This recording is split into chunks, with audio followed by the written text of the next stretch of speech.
ઓમ નમઃ શિવાય. વિજ્ઞાન ભૈરવ તંત્રની ધારણા 15મીમાં આપ સર્વે ધ્યાનીઓનું સ્વાગત છે.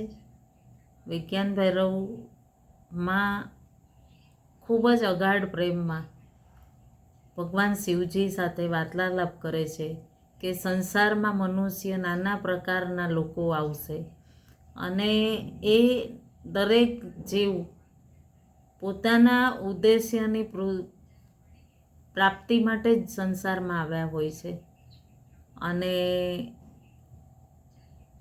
છતાં પણ માયામાં અટવાઈ જાય છે. તો કેવી રીતે હે પ્રભુ, મારા બાળકો આ સંસારમાં રહીને એ પથ ઉપર ચાલીને કઈ રીતે પોતાના ઉદ્દેશ્યની પૂર્તિ કરશે? ખૂબ સમર્પિત ભાવ એ ગુરુ તત્વ જે આપણું આ જન્મ નહીં પણ જન્માંતરથી કેટલા જન્મ થઈ ગયા ત્યારથી આપણી સાથે જ્યારે પણ જન્મ લઈએ ત્યારે એ ગુરુ તત્વ સાથે જ છે.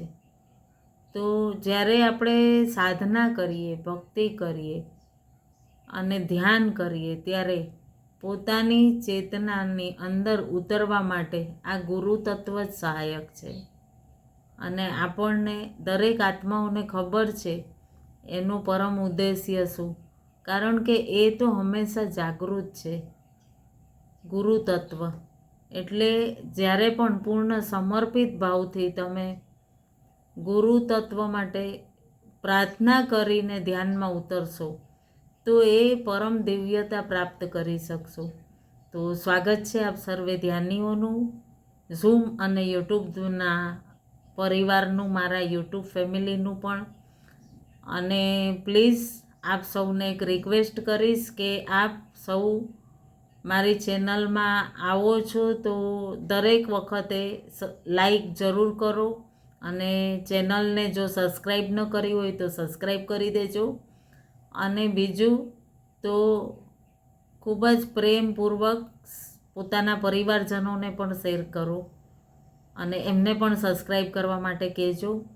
ખૂબ ખૂબ ધન્યવાદ. આપ સૌનું સ્વાગત છે. હવે આપણે ભગવાન શ્રી ગણપતિજીનું ધ્યાન લઈને પછી આજની ધારણા 15મી વિશે જાણીશું.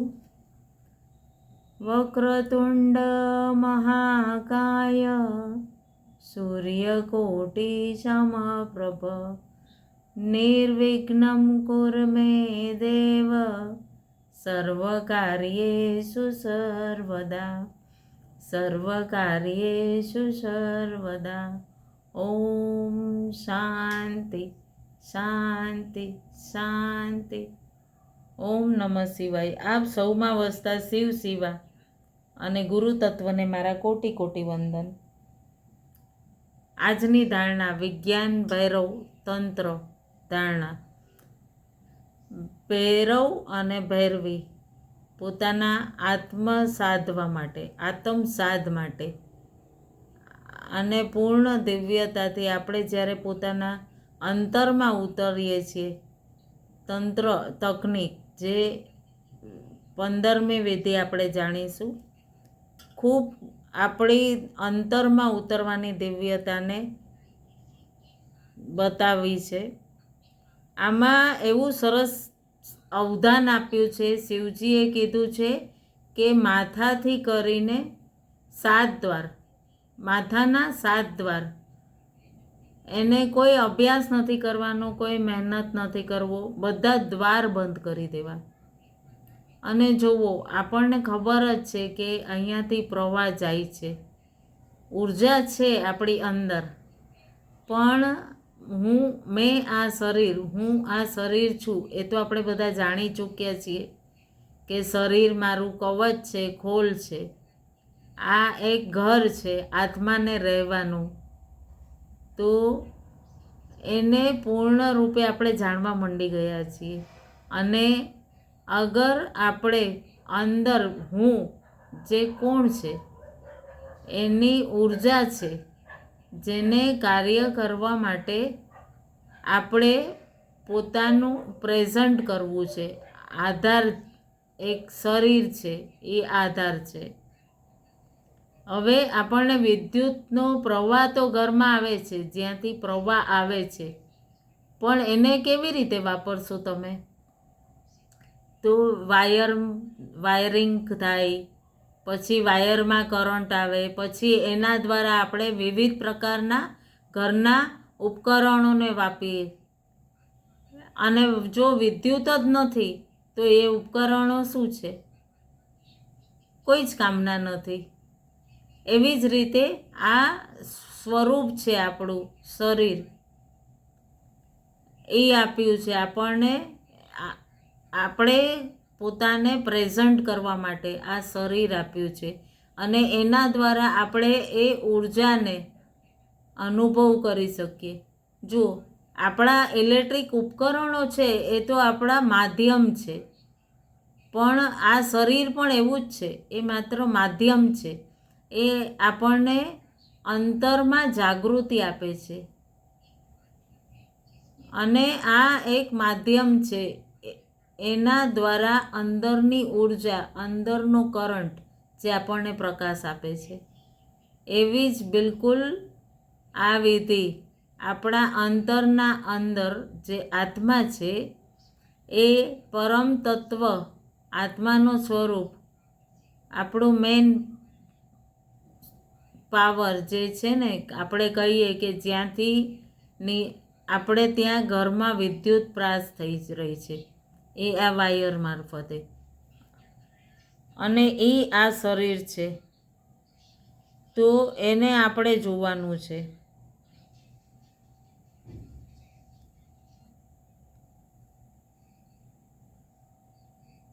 અને એના દ્વારા આપણે પોતાની ધ્યાનની ઉર્જાને ચકાસવાની છે.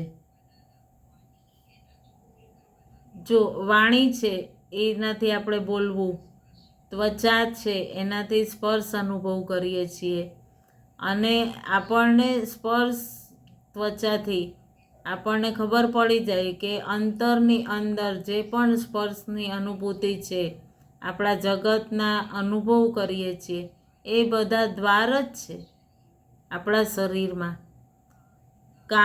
કાનથી સાંભળીએ છીએ, મોઢાથી આપણે જમીએ છીએ, આ જેટલા પણ આપણા આંખથી જોઈએ છીએ, નાકથી સૂંઘીએ છીએ, 2 કાન, 7 દ્વાર એટલે 2 કાન, 2 નાકના 2 છિદ્ર, મોઢું, 2 આંખ, ત્વચા, એકબીજાના વ્યક્તિનો પણ આપણને નાકથી સૂંઘીને આભાસ થાય. આપણી અંદર જે ગંધ, જ્યાં શૂન્યતા હોય ત્યાં ગંધની અલગ સ્મેલ હશે. વ્યક્તિ કોઈ ઊભું છે તો એ અલગ હોય. શ્વાસની અનુભૂતિ પણ નાકની સ્મેલ સાથે આપણે જાણી શકીએ છીએ. અને મનુષ્ય જે છે એ એટલા પોતાના પ્રવૃત્તિમાં ન જાય અને બહાર સંસારમાં જ ખોવાયેલો છે, એટલે કહે ને કે મૂંઢ મનુષ્ય છે. પોતાની ઇન્દ્રિયોને કોઈ પણ વસ્તુ ગોતવામાં એનો નાકનો પણ આપણે પ્રયોગ કરી શકીએ છીએ. આ આપણે શું છે, બધી આ જે દ્વાર છે 7, એ બધા બાહ્ય જગતથી જોડે છે. એટલે કે નાક, કાન, 2 નાકના છિદ્ર એને બંધ કરી દો, અને માથાના બધા દ્વાર બંધ થઈ ગયા, તો પોતાની મેળે આપણી ચેતના જે બહાર વહી રહી છે એ એકાએક રોકાઈ જશે. અને રોકાઈ જશે તો એ એક અંદરમાં જ, પોતાના અંતરમાં જ એ રોકાઈ જશે, સ્થિર થઈ જશે. એટલે ધ્યાનમાં આપણે જ્યારે જતા હોઈએ છીએ ત્યારે કહીએ છીએ કે તમે પહેલાં પોતાની આંખો બંધ કરી દો, તો એનાથી આપણા 80% ઉર્જા જે આપણે બાહ્ય જગત સાથે કનેક્ટ કરેલી છે, આપણે બહારની ઉર્જા લઈએ છીએ અને અંદરની ઉર્જા પણ બહાર પ્રવાહિત કરતા હોઈએ છીએ. તો એ ઉર્જાથી આપણે બહાર કનેક્ટ છીએ. તો આપણને ધ્યાનમાં હર વખતે આંખો, ફક્ત પોતાની આંખો બંધ કરીને બેસો. અમને દરેક સાધના વખતે આ શીખવાડવામાં આવતું કે આંખ બંધ કરીને ધારણ કરવામાં એક અલગ પ્રભાવ પડે છે. તો આંખ બંધ કરી તો આપણે 80% મનની ઉર્જાને જે સંસારથી જોડે છે એ બંધ થઈ ગઈ. નાક જે છે એ સુગંધ દ્વારા, કાન છે એ સાંભળવા દ્વારા, અને મોઢું છે એ બોલવામાં. તો માનો કે આપણે પળવાર પણ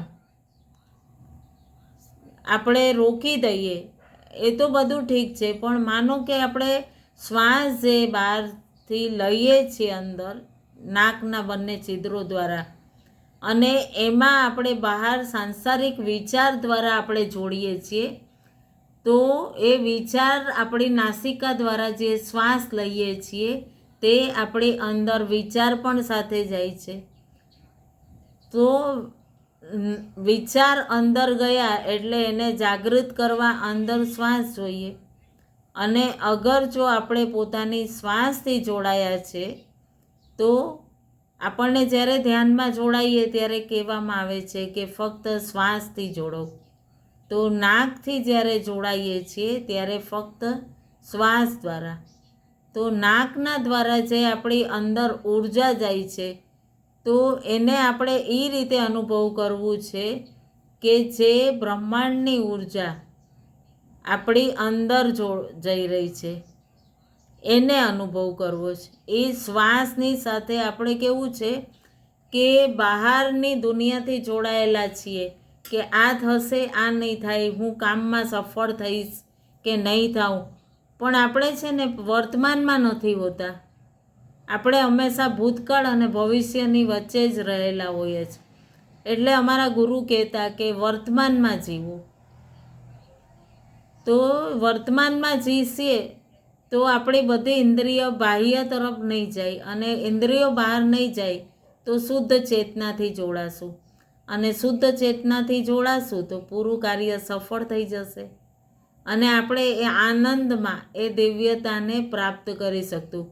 તો કઈ રીતે આપણે આપણા વર્તમાનમાં જશું?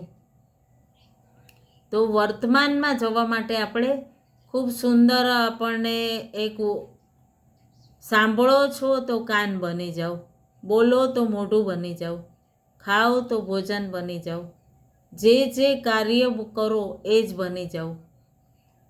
કંઈ બીજું તમે છો જ નહીં, ફક્ત તમે સાંભળો છો, બીજું કાંઈ અંદર કામ જ નથી કરતા. તો બધી ઉર્જાને ત્યાં કેન્દ્રિત કરી દો. અને આ રીતે જો આપણે બધા દ્વારોને બંધ કરીએ છીએ એક ક્ષણ માટે, પળભર, તો મન છે એ રોકાઈ જશે. કેમ કે આપણી શ્વાસ છે ને એની સાથે જ મન ચાલે છે. કારણ કે મનના એક જ સંસ્કાર છે. એ આપણને શું સંસ્કાર છે મનનું? પહેલાં તો આ સૂત્ર છે એને સમજવું છે, તો મનને સંસ્કારને સમજવું જોઈશે. તો મનને આપણે પૂર્ણ સમજશું તો જે પણ ચિત્ત આપણા ચિત્તમાં આવશે, મન એને જ અંદર ભટકી જશે. પછી તમે કાંઈ પણ કાર્ય કરો, શ્વાસ લેશો તો પણ એ જ ઉર્જા બનવા માંડશે. કે મને અનઇઝી ફીલ થાય છે એવું માનશો તો એ પોતાના શ્વાસમાં ચિત્તની અંદર પૂર્ણ રૂપે અંદર એ જ જશે.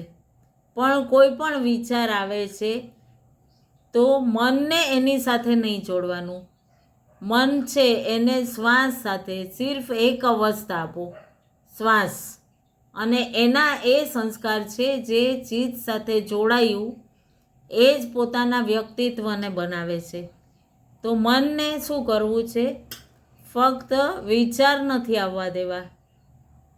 વિચાર કેમ આવે? તો આપણે વિચાર આવે એટલે આપણે હજી સુધી મનના ગુલામ છે, મનના ગુલામ.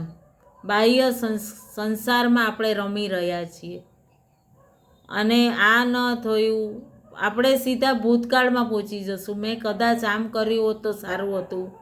આ જ બધી વસ્તુનું ચિંતન કરીને આપણે અંદર એનું બીજ રોપીએ છીએ, અને એ ઉર્જા બનાવે છે. તો તો આપણી પ્રાણ ઉર્જા છે એને એ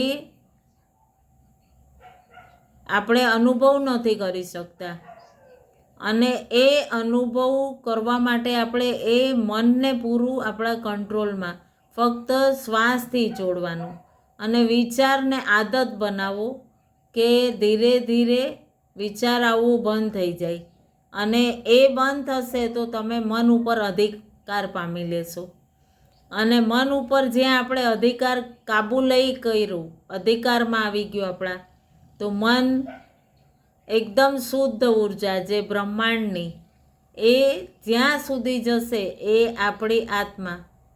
જો મન અને દેહ એની વચ્ચે બાહ્ય ઉર્જા આત્માને અશુદ્ધ થાય છે, અને શુદ્ધ ચેતના માટે વિચારો દ્વારા મન બની જાય છે, અને મન ખતમ તો એ આત્મા બની જાય છે.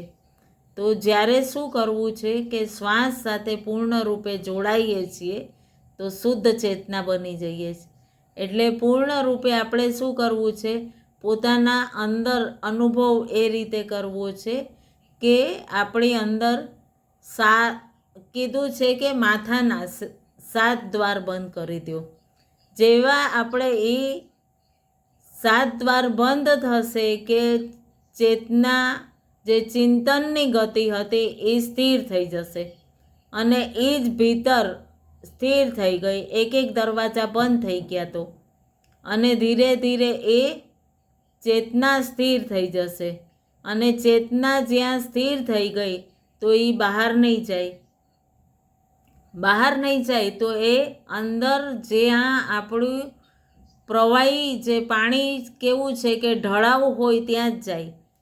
તો એ આપણું ત્રીજું નેત્ર જે આજ્ઞા ચક્ર છે ત્યાં આગળ બધી ઉર્જા કેન્દ્રિત એ ઢળાવમાં વહી જશે, અને ત્યાં આગળથી પૂરી ઉર્જા આપણી સકારાત્મક સ્થિર થઈને બંને આંખો સ્થિર થઈ, આંખની વચ્ચે દિવ્યતાથી અનુભવ કરો કે આપણું ત્રિનેત્ર છે ત્યાં આગળ ઉર્જા સ્થિર થઈ, અને ત્યાં આગળથી એ આપણું આજ્ઞાચક્ર, તો બધી શક્તિ જાગૃત થવા માંડે. આ ખૂબ પ્રાચીન વિધિ પોતાના અંતરમાં ઉતારવા કીધેલી છે, અને એની માટે આપણને માળા જો તમે કરો છો તો તમને એક મંત્ર આપી દે, અને તમારે માલા હાથમાં જપવી છે, તો એને અંતરમાં લખવાની છે. દાખલા તરીકે કેવું કે એ મણકાની સાથે સાથે રામ રામ રામ રામ રામ, તો આપણે અંતરમાં લખવું છે. તો જ્યાં આપણે ચિંતનથી હટ્યા, મંત્રથી જોડાણા એટલે ચિંતનથી હટ્યા, અને અંતસ્થમાં ધીરે ધીરે એ મંત્ર લઈ જાય. એટલે અમારા ગુરુ કહેતા હતા કે એ શ્વાસ બની ગયું, અને શ્વાસો કી માલા પે સિમરુ મેં શિવ કા નામ.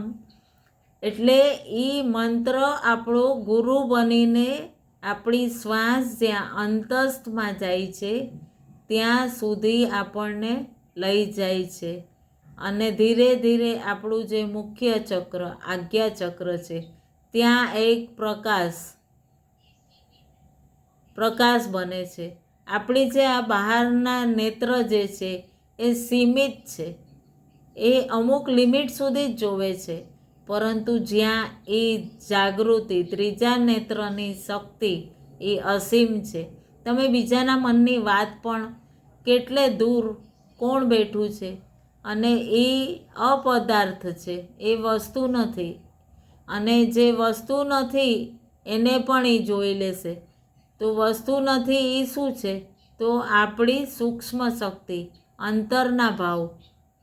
આપણે જ્યાં પોતાની અંતરના ભાવ, અંતરની સૂક્ષ્મતાને જાણી લઈએ છીએ તો સૂક્ષ્મ શક્તિઓથી જોડાવા લાગીએ છીએ, અને કોઈની પણ અંદરની ચેતનામાં શું ચાલે છે એને આપણે પોતે કઈ રીતે એ વિચારે છે, શું છે શું નહીં, એ બધું તમે ખોટી રીતે કોઈને ઉપયોગ જ નહીં કરી શકો. આ શા માટે જોઈએ છે કે આ વ્યક્તિને, ફલાણી વ્યક્તિને કઈ રીતે એની ચેતનાનો પ્રભાવ શું છે. અને જ્યાં આપણે પોતાના આત્મબોધમાં આવ્યા ત્યાં કોઈ વિચાર જ નહીં આવે અને અંતરનો દ્વાર ખુલી જશે. અને અંતરના દ્વાર ખુલી ગયા તો આપણે એ સૂક્ષ્મતાથી જોડાઈ ગયા. અને સૂક્ષ્મતાથી જોડાવા, દિવ્ય શક્તિઓથી જોડાવા એક જ વસ્તુ રોકાશે ત્યાં. શું જોડાશે? તો આત્માની જાગૃતિ અથવા દેહ. અગર ધ્યાનથી અનુભવ કરશું તો આપણે સૂક્ષ્મતાથી જોડાવા માટે આપણે પોતાને ધીરે ધીરે આપણે જોશું કે કેવી રીતે સાતો છિદ્રોની ગતિ રોકાઈ ગઈ. વચ્ચે જે સ્થાન બન્યું છે એ આપણે અંદર પોતાની મેળે જાગૃતિના બ્રહ્માંડની અંદર થવાવાળી સૂક્ષ્મ શક્તિઓ જેટલી પણ આ બ્રહ્માંડમાં છે એ અમને કઈ રીતે સફળતા આપશે, કઈ આનંદની સ્થિતિ છે, એ બધું આપણને બીજાના ભાવ, એ બધું આપણને ખબર પડવા માંડી જશે. અને કોઈને આપણે જજ બ્લેમ નહીં કરીએ. અરે આ સ્થિતિ તો મારા દ્વારા જ નિર્મિત છે, એટલે આ વ્યક્તિ મને અનુભવ આપવા માટે કરે છે. કારણ તમે એ દેહને નહીં પણ એની સૂક્ષ્મતાને જાણો છો. તો વિચાર અને શ્વાસ જે છે એ સદા વિચાર શ્વાસ સાથે જ ચાલતા હોય છે. તો શ્વાસ જ જો વિચાર નહીં કરે તો શ્વાસની ગતિ શું થશે? સજગ અને શુદ્ધ થઈ જશે. તો આ હતું આજની 15મી વિજ્ઞાન ભૈરવની ધારણા. અને આગળ ધ્યાનમાં અને પોતાના 7 દ્વાર બંધ કરવા કેવી રીતે, અને એ શીખવા માટે આપ અમારા ઝૂમ સેશનથી જોડાઈ શકો છો. અને જોડાવા માટે આપ મને કમેન્ટ કરી શકો છો. અને જો આપને પસંદ આવ્યું હોય તો એક લાઈક જરૂર કરજો. ઓમ નમઃ શિવાય. હર હર મહાદેવ. ખૂબ ખૂબ ધન્યવાદ.